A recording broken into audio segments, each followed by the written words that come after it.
diving into a game-changing real estate technique from Robert Kiyosaki's book Rich Dad Poor Dad. It's called 110-3-1 rule, and this technique is designed to help you find the perfect investment property, even if you're just a beginner and even if you have never made a real estate investment before.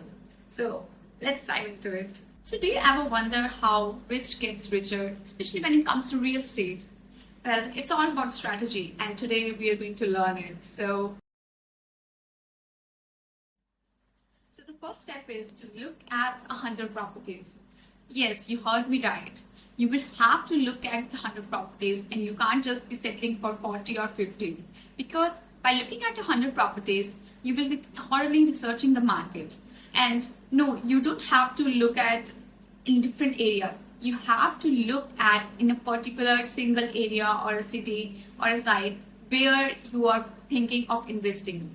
So it has to be that area, because you will then become an expert by the end of the 90th property or 100th property, that what the real estate market looks like, what are the property values, what people are ready to offer, and what are some pitfalls or some drawbacks that some properties have and others don't. Because when you will be looking at 100 properties, you will be connecting with a lot of people. You will be connecting with various different real estate agents, and they will tell you a lot of different things. And with that experience, you will gain the knowledge of the market, and then you will understand how the market is actually working in that area. And then you will have an idea by the end of the 100 property, like how the real estate market is looking like in that area and what are some good deals that you should consider taking. And that takes us to our next step. That is, you have to choose 10 deals that you think are the most profitable from those 100 properties that you have looked at.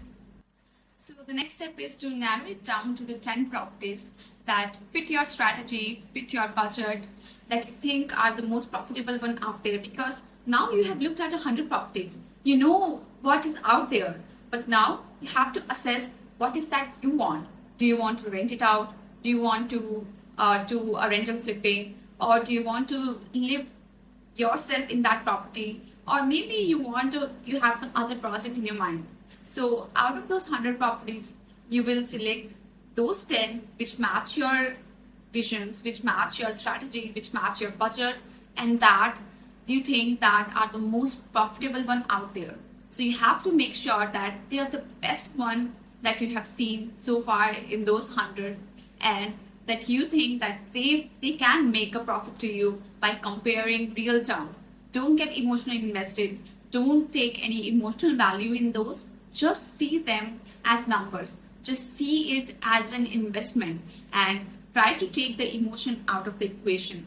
Don't be like, okay, I really like that area and I think that property might be a good deal, but you have some other deal that is really better than that, but it's not in the area that you might have been looking for.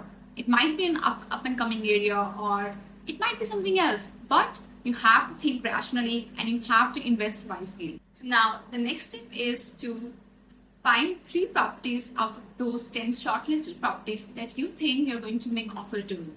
Now you can be a bit flexible on this step, because maybe you have a really good budget where you can buy more than one, and maybe the market is not doing well, so the property prices are a bit less than usual.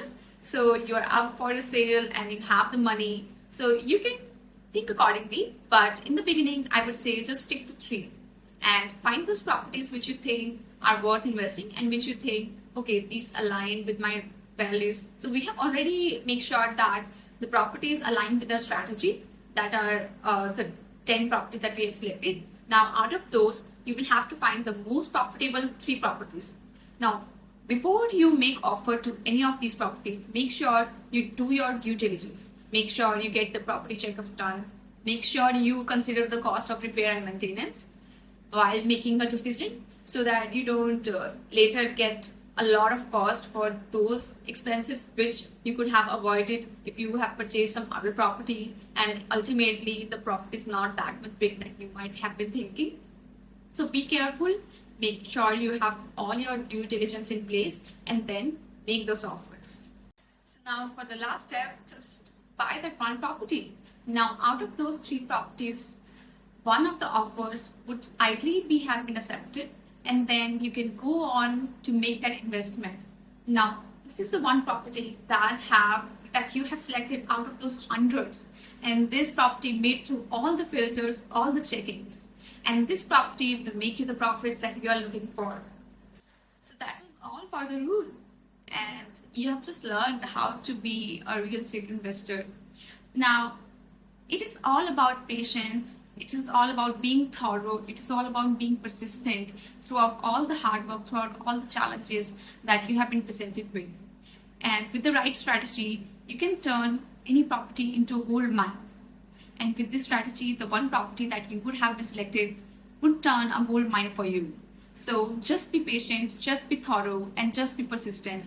And to apply this strategy, as it has been said, don't try to take any shortcuts, because shortcuts won't lead you to lasting wealth. So if you want lasting wealth, you need to be patient, you need to be thorough, and you need to be persistent.